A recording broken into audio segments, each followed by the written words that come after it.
Ashama harka fuunee assalamu alaikum wa rahmatullahi wa barakatuhu. Jira jirtuu kabajamtootaa fi jaalatamtoota ilmaan Oromoo baga nagaa jiraattan. Kun tumamaa, kun dhaanamaa, kun dafqa dafqee, kun dhiiga jiisee atileetota Itoophiyaa kan qabeennan hangafa ta'an tokko hanga 10 kan jiran calalee isinii dhiyeessee jira. Qorannoo haala amma isaan irra jiraniitiin hanga xumuraatti yoo kan hordoftan taate ittiin bohaartuu ittiin bashannantu. Tole kaa kurnaffarraa gadi kaasa. Sadarkaa kurnaffaa irratti kan argamu Roobel Bamikaa'el. Roobel Bamikaa'el atileetiksii Itoophiyaa bara 2007 yommuu beekamu Tarkii keessatti fageenya kiiloomeetira 15 irratti hirmaatee sadaffaa yoo bahu waliigala atileetota addunyaa keessaa 26ffaa bahuun milkaa'ee jira. Roobel Bamikaa'el badhaasa dorgommii garaagaraa irraa argateen abbaa biliyeenara Itoophiyaa ta'uun tarree atileetota qabeenya qabanii irratti hirmaatuun kurnaffaa irratti argama. Baga gammadde jennaan. Kan itti aantu yookiin immoo saglaffaan Ejjigaayyoo Dibaabaa. Ejjigaayyoo Dibaabaa Oromiyaa keessaa Arsii Bahaa magaalaa Boqojjiitti maatii qonnaan bulaa irraa kan dhalatte yogguu taatu atileetota Itoophiyaa fageenya dhedheeraa fiigdudha. Ejjigaayyoon maatii obbo Dibaabaa jaha keessaa intala sadaffaa yoo taatu shamarran quxisuu ishee lamaan Xurunesh Dibaabaa fi Ganzabee Dibaabaa atileetota maqaa biyyaa waamsisanidha. Yeroo ammaa obboleessi isaanii Dajanee Dibaabaas atileetii lafaa dhufaa gara fuula duraatti biyyi abdattudha. Bakkaan si haa ga'u jennaan. Ejjigaayyoo Dibaabaa dorgommii garaagaraa irratti hirmaattee badhaasa argatteen mana faashinaa kan zabanaayii ta'e Finfinnee naannoo Magganaanyaatti kan qabdu yogguu taatu akka waliigala qabeenya isheetiin haadha biliyeenaraa atileetii biyyattii saglaffaadha. Sadarkaa 8ffaa irratti kan argamtu Warqineesh Kidaanee. Warqineesh Kidaanee meetira 5,000 fi meetira 10,000 dorgomtuu cimtuu atileetota biyya keenyaa yoo taatu fiigicha qaxxaamuraa irratti meedaaliyaa garaagaraas argattee jirti. Warqineesh Kidaanee bara 2004 hanga bara 2012tti biyya teenya bakka buutee warqiis hammaarachuu badhaasa garaagaraas argachuun yoo milkooftu badhaasa achi argatte kanaan haadha biliyeenaraa biyyattii ta'uun tarree atileetota kaawwanii irratti yoo argamtu qabeenyi ishii sadarkaa 8ffaa qabachiisuu danda'ee jira. Baga milkoofte yaa warqii teenna jennaan nama deemee fi nama deegetu arga. Haati biliyeenaraa 7ffaan Faatumaa Roobaa. Faatumaa Roobaa bara 1996tti Atilaantaa irratti hirmaatteen haadha warqii atileetota Afrikaa taatee waan addaa hojjettee seenas galmeessite. Faatumaan maraatoonii yoo beekamtu bara 1999 atileetota addunyaa keessaa afuraffaa bahuun dubartii Afrikaa jalqaba seenaa addaa galmeessuun jalqabdeedha. Bara 1997 hanga bara 1999tti wal duraa duuban yoo moo'attu dursituu teenna jechuun atileetonni Afrikaas maqaa laataniifii jiru. Faatumaa Roobaa badhaasa achi hammaaratteen atileetota biyya keenya keessaa haadha biliyeenaraa 7ffaa ta'uun galmooftee jirti. Baga milkoofte yaa dursituu teenna jennaan. Akkasumas seenaa ofii haala kanaan dubbatu. Mana barumsaa irraa baay'ee nurraa fagaataa xiqqaannaan kiiloomeetirii 7 fagaata isa deddeebi'aa ture. Mana barumsaa keessatti ispoortiin kun hin jira. Naxibii namaa qabu. Kanaaf isaan amma gizee ispoortii baanii alatti barsiisaan kenna maarrabii akkanatti nuu qabanii abbaan kana tuqe nuun jedhanii. Oduma akkas goonuu dubartii wajjin wal dorgomaanii dubartiinis wajji isaan immoo yadhee warra dhiiraatis hin fidanii isaanillee bakka immoo yadhee isaan amansiisu malee maatiin isaaniitis gadi hin dhiisu ka jedhu isaanii asitti mari'atanii hin dhufanii mucaanatti erganii mucaan hin dhufee akkana maarramaa kan jedhamu si gaafatanii barumsa kan keetillee achitti barattaa mindaallee si kafalanii koottu naan jedhe maatii kiyyaan mari'achiisee jennaaniin maatiin kiyya xiqqoo na diduuf ta'anii jennaaniin haa ta'u malee isa arginaaniin isaanillee baay'ee wanni hin jenne isa wajjin dhufe jechuudha.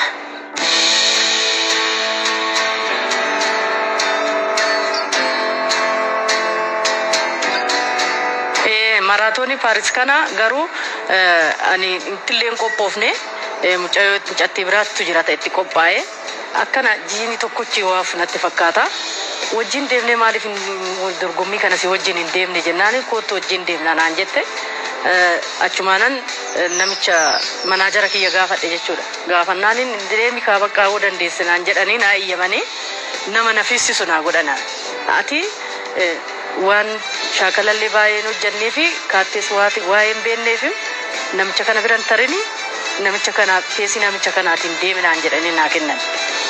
Amma deemnee waggaa kiiloomeetirii 15 irra geennu hin jiran ijoolleen na bira deeman. Ani kophaa kiyya namicha wajjin namichi immoo na dhoorga akkan hin deemu hin beeka inni. Ani immoo tarraa beeku jiru amma namichi kun naan bisee miti jedhee namicha itti dhiisee an baqqattani bakka kophama kiyya deeme bakka namichi na duubaan deemaa bishaan naa kennaa akkan hin fiinne na dhoorgaa waan wakkaa waan ni godhu. Kiiloo kana 35 moo 30 akkana yoo gaan bira ga'e isaan bira. Jara bira dhaqqabe. Isaan bira ga'e bakka lammata isaan wajjin deemuu dadhabe. Isaan wajjin deemuun dadhabe. Sadarkaa ja'affaarratti kan argamtu Daraartuu Tulluu. Atileet Daraartuu Tulluu fiigicha fageenyaatiin yoo beekamtu tiraakii fi qaxxaamuraan akkasumas fiigicha karaa gubbaatiin maraatoonii garaagaraa irratti seenaa galmeessitee jirti.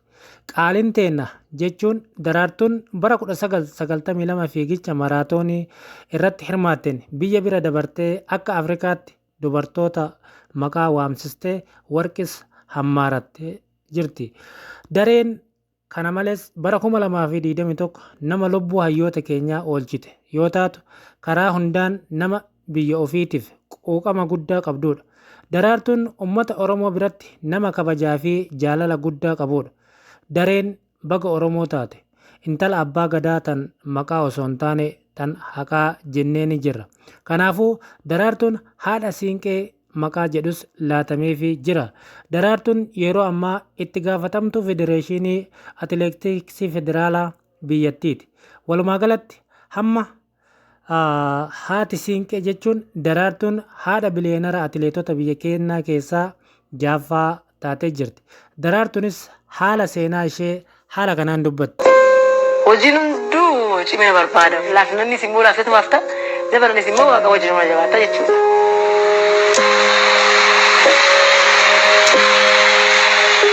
Addunyaan hunduu kan himmooti jedhani illee namaa ergaasa illee namaa baay'ee beekamu turte illee nama ersan gaafa wajjin bahu gaafa kumni afurafee dhufna afur gaafa afu baate ittuma hiiqa deematan amma dhibbee afurnumaaf san waan ishiin nattasofti waan ingiliffan beeku ingiliffan nattasofti milkitti marratti marka balali akkas nagaa jedhaani erga saniis illee namaa erga gaafa wal agarru nagaa waliin jenna.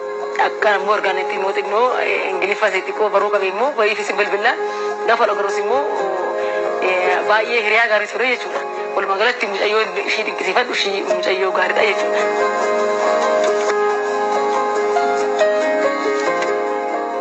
Jireenya kiyya baay'ee jijjiiree akkasuma jiru immoo achi deebi'ee akka isa muwadhee tananii kan asirlaqaa kan jedhamu amsalaqaa kan jedhamu ture shaalaqaa kan ta'e damoosni koo gara 200 fa'iitu 600 seenee ba'aas birrii 20 argadhe fudhatama uummata irratti nan argadhe beekumsa uummata irratti nan argadhe.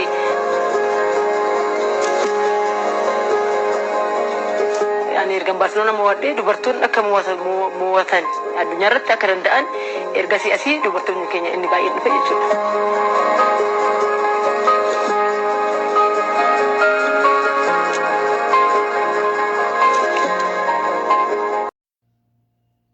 Sadarkaa shanaffaan Geetee Waamii.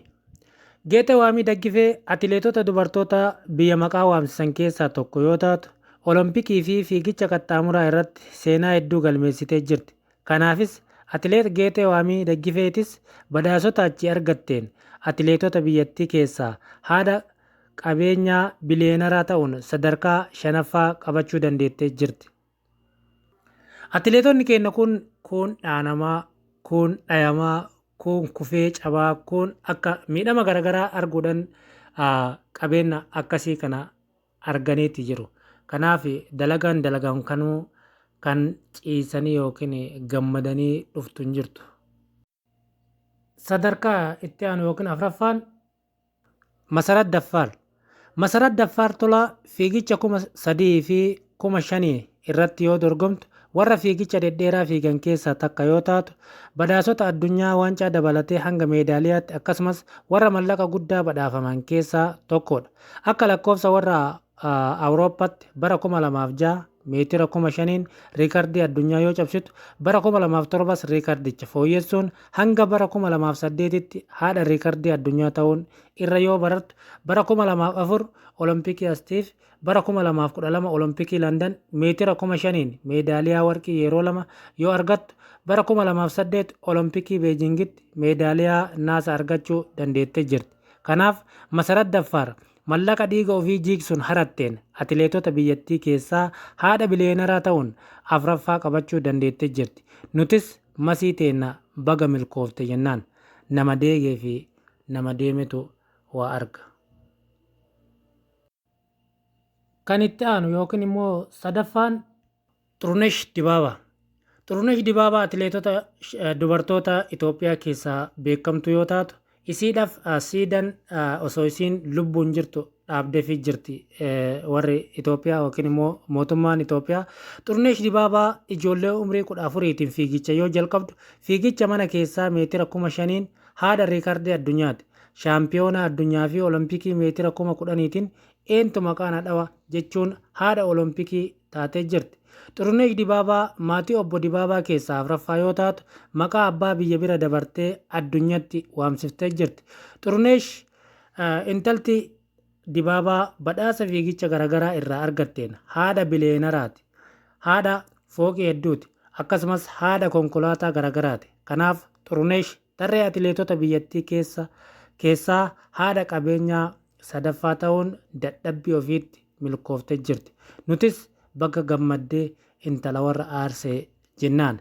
Akkasumas akkas jechuun seenaa ofii dubbatti. ውድድር ያው ደብል በማሸነፌ በጣም ደስተኛ ነኝ። ህልሜም ነበረ፣ ህልሜን አሳክቻለሁ። በጣም ደስ ብሎኛል። I'm very happy. I'm successful because of the double one in the indoor games. So I'm so happy. Also, my people or my family, all of my family is happy. Just I'm very successful inside. What does this mean for Ethiopia, do you think? ለኢትዮጵያ ምንድን ነው የሚያስቡ ውስጥ እንደዚህ አሁን ስታሸንፊ? ያው በጣም ደስ እንደምላችሁ ነው። 2 ወርቅ አግኝቻለሁ። ያው እንኳን ደስ አላችሁ ላሉ ለኢትዮጵያ ሕዝብ በሙሉ።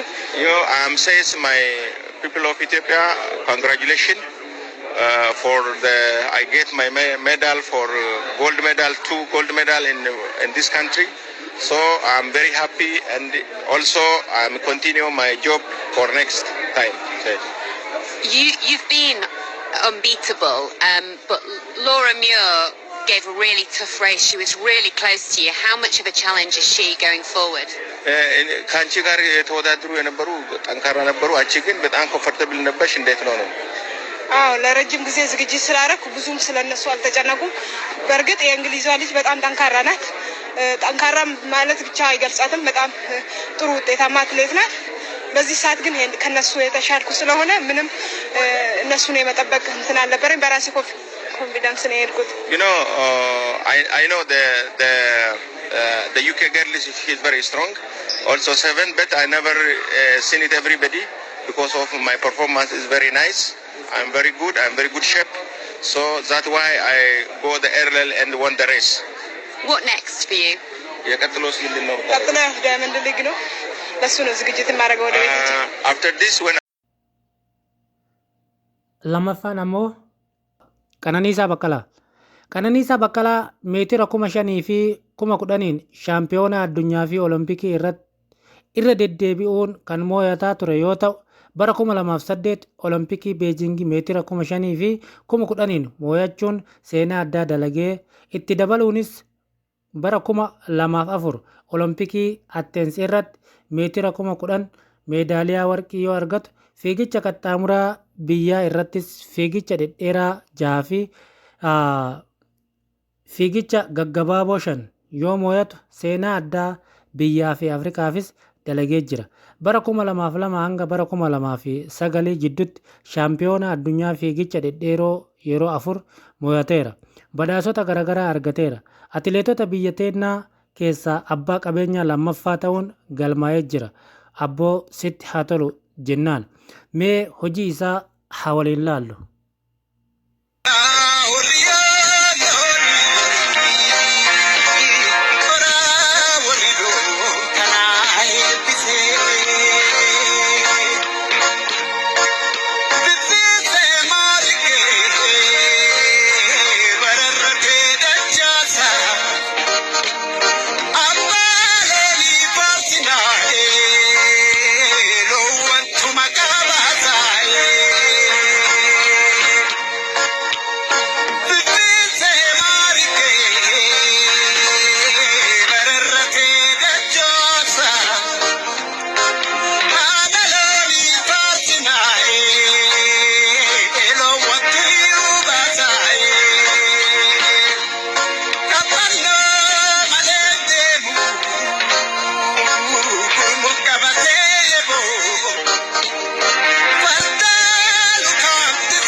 Qabeenyaan sadarkaa duraa yookiin tokkoffarra kan argamu Hayilee Gabrasillaasee. Hayilee Gabrasillaasee fiigicha meetira 10,000 yeroo 2 Olompikii meedaaliyaa fi waancaa addunyaa warqii 4 kan badhaafame yoo ta'u, maraatoonii Berliin yeroo 4 wal duraa duuban moo'achuun qabeenya ofii baay'isee jira. Maraatoonii Dubaay yeroo 3 milkaa'ee ture. Atileetiin kun bakka fiige hundatti baay'ina badhaasa kennameefitiin atileetota biyya keenyaa keessaa tarree abbaa bileenara tokkoffaa ta'ee jira. Atileetiin kun wanti addaa wanti nama ajaa'ibu guyyaa fiigissa isaa tokkorratti namtichi gurraachi yookiin immoo lammiin Keeniyaa tokko akkamna afoo turta jechuun qarxaa itti godhee duwida yoo kutu mee isas dhayaa inni gaafa san dhayamee fi qabeenya inni har'a argatee ittiin boonuun wal bira qabnee haa laallu. ينعل امك والله ينعل شكلك ينعل امك ينعل شكلك وينعل ينعل امك They would have been if he hadn't punched him in the red vest. They don't like each other, these two, and you'll see. ينعل امك والله ينعل شكلك ينعل امك ينعل شكلك وينعل Across the line. ينعل امك They would have been if he hadn't punched him in the red vest. They don't like each other, these two, and you'll see. ينعل امك